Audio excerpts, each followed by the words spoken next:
नमस्कार मित्रांनो, आपण या व्हिडिओमध्ये बघणार आहे मॅथ्स म्हणजे गुणाकाराची मल्टिप्लिकेशनची सर्वात सोपी ट्रिक. तर चला चालू करूया. आता आपण गुणाकार करतो 444 गुणिले 1100, 2 डिजिट, 2 डिजिट्स, 3 डिजिट्स, 4 डिजिट, असं किती पण आपण करू शकतो. तर सोपी ट्रिक म्हणजे काय आहे सांगू का? आपण आता हे असं करायचं, आखून आपल्याला हा गुणाकार करायचा आहे. ही पद्धत तुम्ही एक्झाममध्ये वापरू नका, मला तर असं वाटतं, कारण ही फक्त बाहेरच्या बाहेर अशी आपल्याला गडबड असेल तर, गडबड नसेल म्हणजे आपल्याला हळूवार करायचे असेल तर सोपी ट्रिक्स आहे. पण एक्झाममध्ये वेळ जाणार सगळं आखत करायला. पहिला मी चार लाईन्समध्ये आखायला लागणार आपल्याला, कारण तिथं 2 डिजिट आहे इथं. आता इथं आखतो. रेक्टँगल तयार करा पहिला लहानचा, डिवाइड करा, त्याला डिवाइड केल्यावर असं होणार. याच्यात आता 3 डिजिट नंबर असल्यामुळं पहिला 3 असे पार्ट्स करा. आता अशा लाईन्स नीट टाकून घ्यायच्या, अशा लाईन्स, हे बघा अशा लाईन्स नीट टाकून घ्या. नीट टाकतो हे तर नीट, सॉरी, या नीट टाकल्या ओके. आता इथं आपल्याला काय करायचं आहे, 4 4 4 म्हणजे 444. इथं 3 आता हे वर रेक्टँगल आहेत लहान, मग आपण इथं लिहायचे इंटू 11. आता 11 इथे लिहायचं. आता काय करायचं सांगतो. पहिला 4 इंटू 1 किती येणार, 4.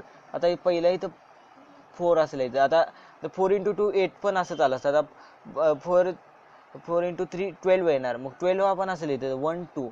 आता इथं सगळीकडे तसेच येणार, 4 इंटू खाली पण तसेच येणार. आता दुसऱ्या बरोबर 4 इंटू खालच्या 1 बरोबर, मग तेच येणार उत्तर सगळीकडं.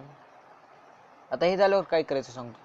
आता ॲडिशन करायची. आता या 0 फक्त या रेक्टँगलमध्ये बारके रेक्टँगल आहे त्याच अंकाच्या ॲडिशन करायची रेक्टँगलमधल्या. आता 0, आता इथं 4 आहे असं करू शकत नाही आपण. आता इथं 0 प्लस 4 प्लस 0 किती येणार, 4. इथं 4 प्लस 0 प्लस 4 प्लस 0 किती येणार, 8. इथं पण तसंच 4 प्लस 0 प्लस 4 किती येणार, 8. आणि इथं last 4. Therefore 4 4 4 into 11 is equal to 4884. आपण कॅल्क्युलेटरवर एकदा चेक करूया, मोबाईलवर बघूया आपण. आपलं काय 444 इंटू किती आहे, 11 आहे ना, 11 इज इक्वल टू 4884. बरोबर आपलं उत्तर आलं. ओके, आता पुढचं करूया. मोबाईल इकडे घेतो. ओके, आता हे 4 डिजिट आहे. आता सांगतो सगळे. आता इथे 2 डिजिट असल्यामुळे आपल्याला सगळं पहिल्यासारखी कृती करायची. 4 लाईन्समध्ये आखून घ्यायच्या. असे जरा लांब आखून घ्या, कारण डिजिट भरपूर आहेत, 4 आहेत म्हणजे. आता इथं आखलो, डिवाइड करा.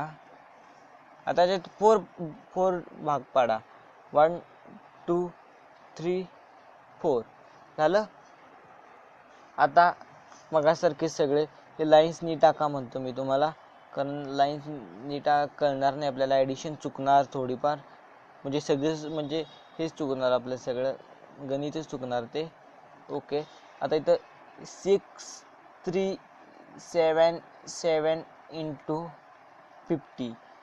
आता 6 इंटू 5 30 येणार, 3 इंटू 5 50 15, 7 गुणिले 5 35, 30 पाय 6 इंटू 0 0, 3 इंटू 0 0 0, 7 इंटू 0 0 0 0 0. आता इथे ॲडिशन कशी करायची सांगतो. मगासारखी सेम पद्धत ह्या ह्याच्यामध्ये 1 2 3 इथं 1 येणार, 1 2 3 4 5 प्लस 3 किती, 8 येणार.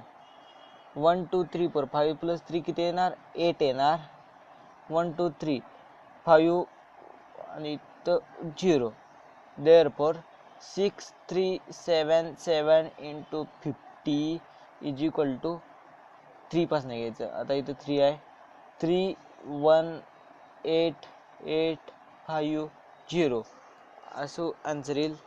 आपण तरीही चेक करू, शंका नको म्हणून. इथं गणित काय आहे बघूया. 6 3 7 7 इंटू 50 इज इक्वल टू 31 88 50. आता उत्तर बघा 31 88 50. अशा प्रकारे आपण कितीही डिजिट करू शकतो. आता इथं 5 डिजिट घेतले, इथं 3, फक्त आपल्याला इथं 2 वाढवायला लागणार, 2 खाली लाईन्स वाढवायला लागणार, कारण इथं 3 आल्यावर आता 3 आता डिजिट असले की इथं वाढणार त्यामुळे.